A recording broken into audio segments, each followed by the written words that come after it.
Hi, my name is Alan Croak. I'm a University of North Carolina at Pembroke nursing student. Today I'm going to be talking with you about exercise in the 40-year-old population. I have three main points I want to go over today with you that I want you to be knowledgeable on by the end of this presentation. So one would be, why is exercise important? Two, types of strength building exercises, and three, types of aerobic exercises. So for one, why is exercise important? Well, it can lower the risk of early death, coronary heart disease, stroke, high blood pressure, type 2 diabetes, breast and colon cancer, falls, and depression. It can do much more than that as well, but based on the Healthy People 2020 article on physical activity, more than 80% of the US adult population does not get the exercise that they need. Now, if exercise is so good, why is that percentage so high? Well, many people report not having enough time or the knowledge to do exercises. And we all have really busy lives, especially in your 40s. You're going to work, trying to pay the bills and everything else. So I'm here today to tell you how much time you really need to exercise each week and types of exercises that you can do. So I'm going to start off with strength building exercises. These are great in preventing injuries to the muscles or the skeletal system, like muscle tears, pulls, strains, torn ligaments and tendons, fractures.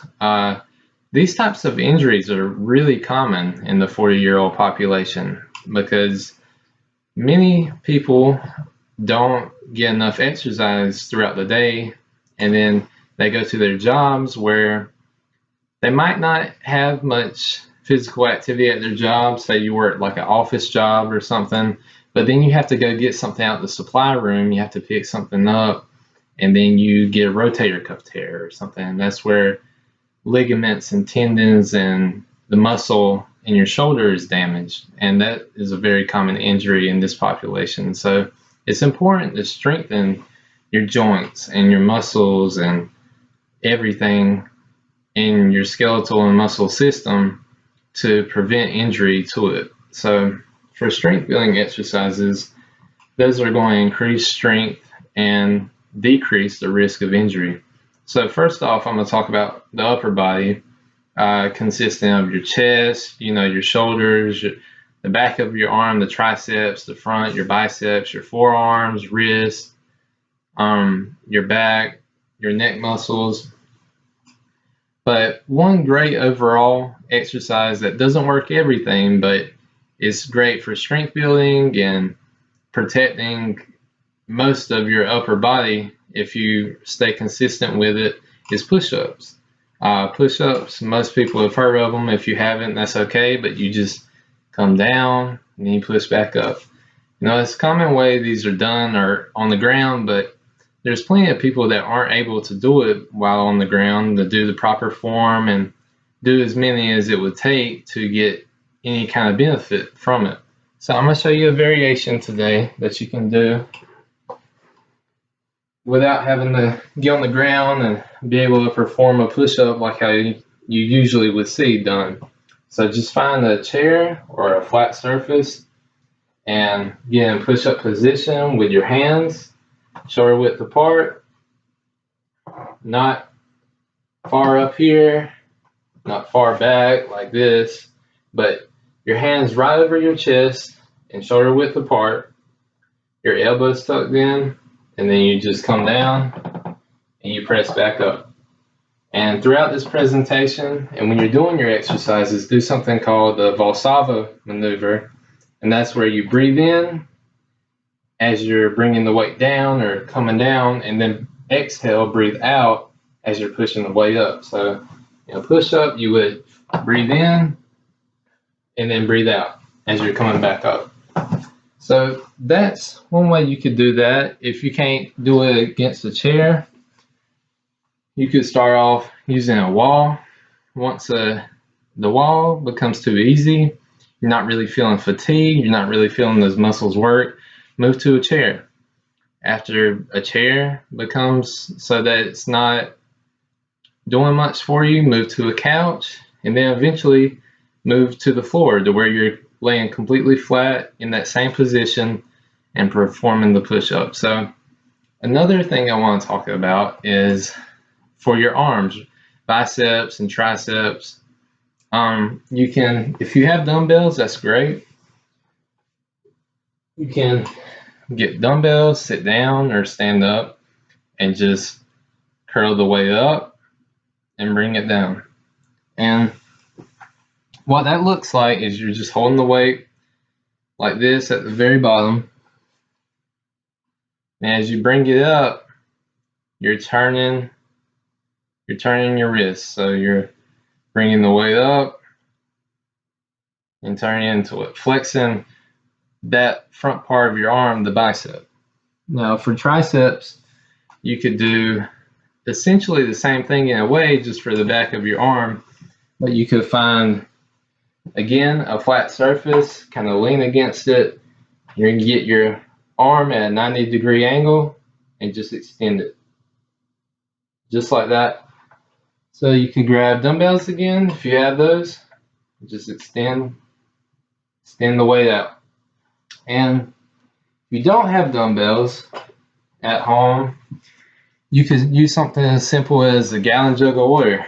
In my case, I have some apple cider here, but you could grab it in the handle and just, instead of having the weight like this and turning, you could start off holding it like this and just bringing it up, trying to focus on the flexion of that muscle. And the same thing with the triceps.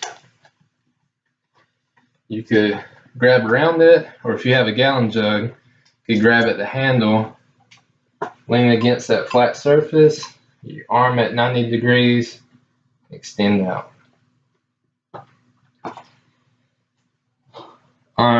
It's very important to work your shoulders. As I said, the rotator cuff tear is a common injury in this population.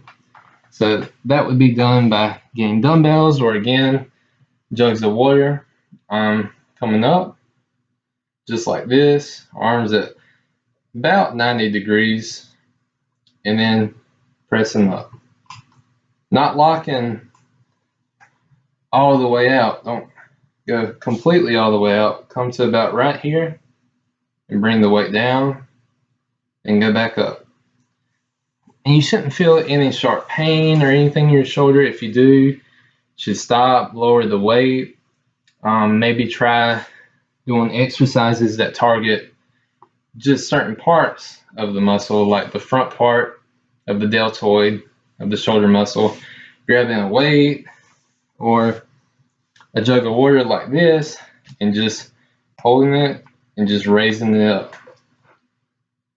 just like that. It's really important to strengthen those muscles. And for the middle part and towards the back, stand to the side, get your weight,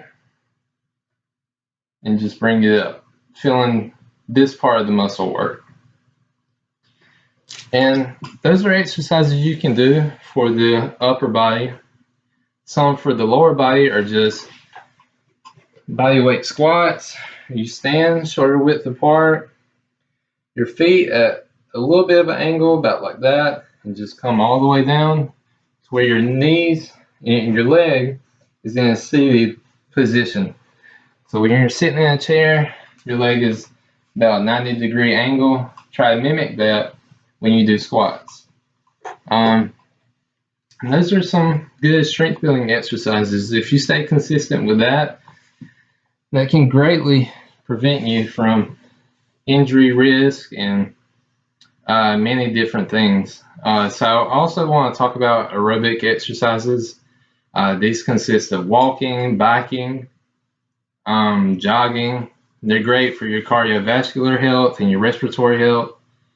And you can do these 2 times out the week. Overall, I'd say 30 to 40 minutes, 3 to 4 times a week is amazing.